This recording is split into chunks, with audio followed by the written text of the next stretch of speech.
really strengthens this narrative because it's the goalpost being moved every single time by Ray Fisher.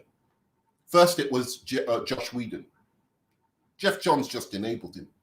Then it was Jeff Johns sending racist notes and saying racist things through back channels.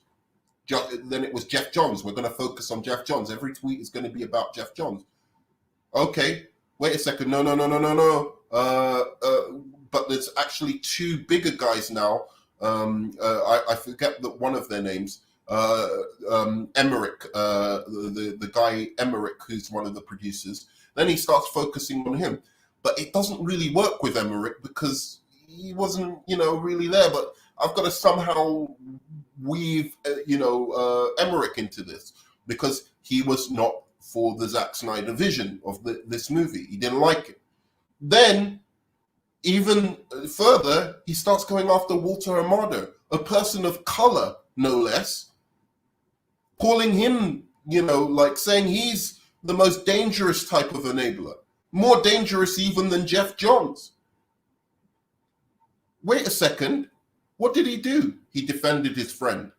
He didn't agree with me immediately when I asked for tried to call his friend a racist, when I was accusing his friend of being abusive, a friend that he'd known for quite a long time, and thought, wait a second, this doesn't match what I know of Jeff Johns. Matches a bit of what I've heard about Josh Whedon, but doesn't really match what I know about Jeff Johns.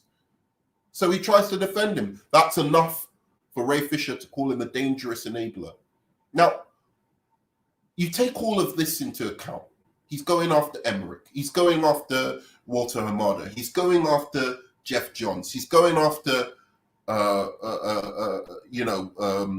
people who apparently were only there as enablers to the person who committed the actual crime. Why would you do that? Like, if somebody commits a crime against me and, there was a guy in the vicinity, in the area, who just watched as it happened, like he's just there and he's watched and he doesn't do anything, yeah, I'll be mad at him. But I'm not going to blame him more than the guy who's fucking beating the shit out of me or stabbing me or something like that. Right? Unless he's part of their gang and like the guy like said, but if there's just like, random people who are standing by or vaguely know about it, right? And they just kind of like, they walk past as the crime is happening, right? Because they don't want to get involved. I'm not going to go after them. Well, I would be angry with them. I'll say you're a piece of shit of a human being and you're an asshole. But it's the guy who stabbed me who committed the crime. Right? So why would Ray Fisher be going after these guys is the question. And my answer is this. He feels somewhere in the back of his mind, even though he thinks what he's doing is righteous, and he's standing up for the little guy, and he's standing up for the craft service people, that he feels somewhere in the back of his mind, he's getting vengeance for his friend Zack Snyder because he's part of a cult-like mentality of people who love Snyder movies. And I always say this to people like Point Dexter, who wants to, mention his like how he's not a Snyder.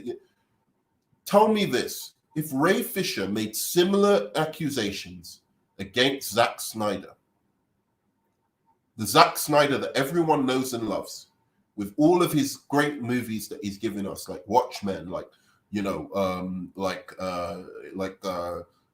of the Dead, arguably Man of Steel. Loads of people love that movie. BVS. If Ray Fisher had have come out and said similar claims, oh, he's gross and abusive. Oh, but what did Zack Snyder do to you, Ray? Oh, I can't tell you. I can't tell you what he did. I'm doing an investigation, but I don't want Warner Brothers doing that investigation. I want the head company doing that investigation because I don't trust Warner Brothers. But Zack Snyder is a bad guy. Just trust me. All right, cool. Once the investigation's over, we'll find out what Zack Snyder did. Oh, Ray Fisher, the investigation's over. So can you tell us now, what did Zack Snyder do to you? Oh, it was bad, man. It was bad. I can't tell you. I'll keep you updated. But I'll tell you this much. He was being a racist. Zack Snyder, a racist? Really? Because he seems to get on with a lot of black people in other movies he's done, and he seems like a cool, he seems like a surfery type of dude. He's really a racist? Oh, okay, all right. Well, I'll give you a few weeks to let the investigation clear, then you'll tell me. Oh, you know what he did? I'll give you a little gem. I'll tell you a little gem. Zack Snyder didn't credit my barber in the Batman v Superman movie. What? Do you see what I mean? Zack Snyder fans would have backed Zack Snyder. His cult would have been crucifying Ray Fisher if he had been doing this to Zack Snyder instead of Josh Whedon, instead of their enemies. They are supporting this because they have some misguided belief that this somehow helps them get their Snyderverse back on track. And what they absolutely hate is when movies like Justice League, when movies like Joker, and I'm sure the next Batman movie, and movies like Wonder Woman, which they now try and co-opt as their own. When movies like that aren't directed by Zack Snyder are massive successes, and people like them. Even though Joker's really dark. It's a really dark movie. Somehow, it's dark, but people like it.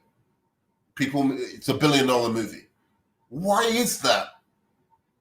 Why has Zack Snyder failed and Joker succeeded?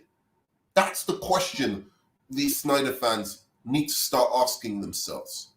And they need to really think about what I just said. Imagine for a moment, Ray Fisher had accused Zack Snyder in the exact same fashion as he's accusing Josh Whedon, never telling you anything of what Zack Snyder is supposed to have done. You're trying to tell me in your heart of hearts, you would be like, I stand with Ray Fisher. No, you damn well wouldn't have. All right, so I'm going to finish this section. I think that's a strong point to finish off on. And then we're going to